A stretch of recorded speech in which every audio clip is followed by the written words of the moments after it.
Insider documents recently obtained by InfoWars reveal the current and ongoing operations to staff FEMA and U.S. Army camps inside the U.S.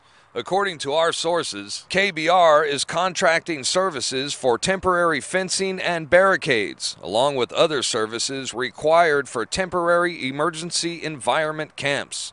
They're to be located in 5 regions of the United States. Now, this comes immediately after the Senate passed the National Defense Authorization Act, which allows indefinite detention of American citizens. All this at a time when economic conditions and mass demonstrations sweep through the country and threaten potential unrest. The government has patiently put into place the crucial elements of its police-state grid and plan for the internment of political enemies.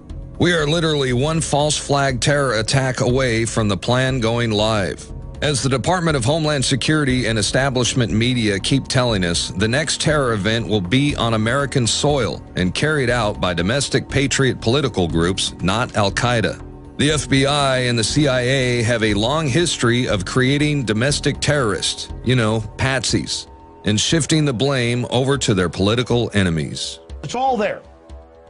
All the government documents, all the government admissions, a civilian inmate labor camp program run by the Army, where they're at, all the details down to how they're going to break the families up and where the children go and the forced inoculations and everything. I mean, it just boggles the mind that all of this is happening. The fact that detention camps are being constructed inside our country and are now being staffed and readied for emergency situations, what can no longer be ignored or ridiculed as a conspiracy theory. Senate committee hearings and official Homeland Security documents further illustrate the mindset of our federal government as they classify homeschoolers, gun rights activists, constitutionalists, and returning veterans as potential terrorists, by default creating an entire nation of radicals and revolutionaries, where everyone is a suspect, equally guilty until proven otherwise. I'm Darren McBreen for InfoWars Nightly News. U.S. President Obama is continuing a Bush policy that allows troops to capture, even kill Americans abroad who they see as a national threat. Just when you think it couldn't get any worse, Obama assassinates a 16-year-old American citizen. Check this out. To it. So we create these monstrosities and we do things outside the law. We come up with assassinations, allowing the president to decide who's going to be assassinated. And lo and behold, 3 Americans now have been on the list. They've been assassinated, but they don't talk about the second one because the second one happened to be a 16-year-old son of a lackey. Reactions to that were mixed because he is a U.S. citizen and there was no due process. He was not even indicted. And he was executed, but on the other hand, he had done a lot of propaganda against the United States and in favor of Al-Qaeda. So it was, muted reaction, although some vocal critics. But now we have done something that is very unfortunate. We have apparently killed his son as well. I love how this guy from the Young Turks says, but on the other hand, he was involved in propaganda, blah, blah, blah. But he's trying to justify it, right? He's trying to justify the murder of 3 American citizens. And on top of that, they have the right to freedom of speech. No matter how popular or unpopular their opinion might be, it's called the First Amendment. You don't assassinate people because of what they're saying. Okay? And it's probably a cover-up anyway. I guarantee you it was a cover-up. Probably had nothing to do with Al-Qaeda. Okay. Don't say we killed his son. We didn't kill his son. Or the Obama administration is responsible for this. Number 2, the media lies so much.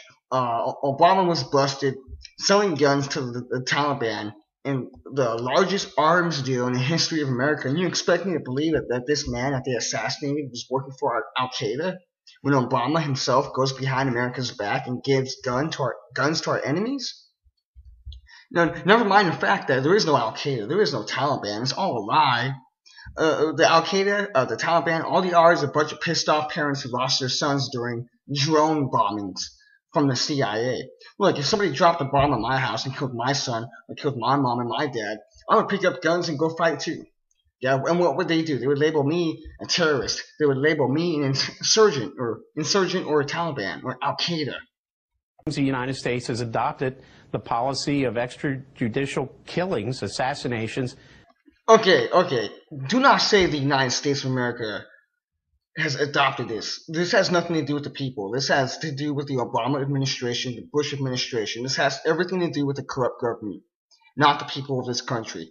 They keep saying we, the people, the United States. No, it's not the people. It's the government. And you know what? How long? How long before they come for me? How long before they come for my family? How long before I walk down the street, go to the store to get a cup of coffee, and I disappear, and my family never hears from me ever again? Come to find out I was assassinated because I was considered a threat to national security. No, more like a threat to the Illuminati. Okay, see? The definition of threat to national security is a patriot.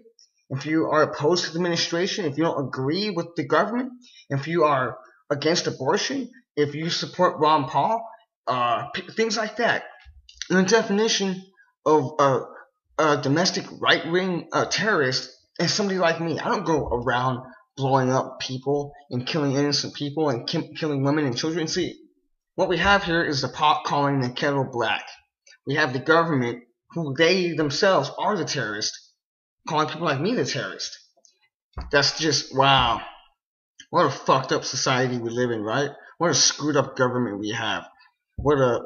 I guarantee you, you know, with the way things are going, they're gonna come for me one day. But I'm not afraid. I'm not. I'm just, I'm happy that I'm willing to get this out to you guys. You know, this is so sad. This is so sad. Something needs to be done about this.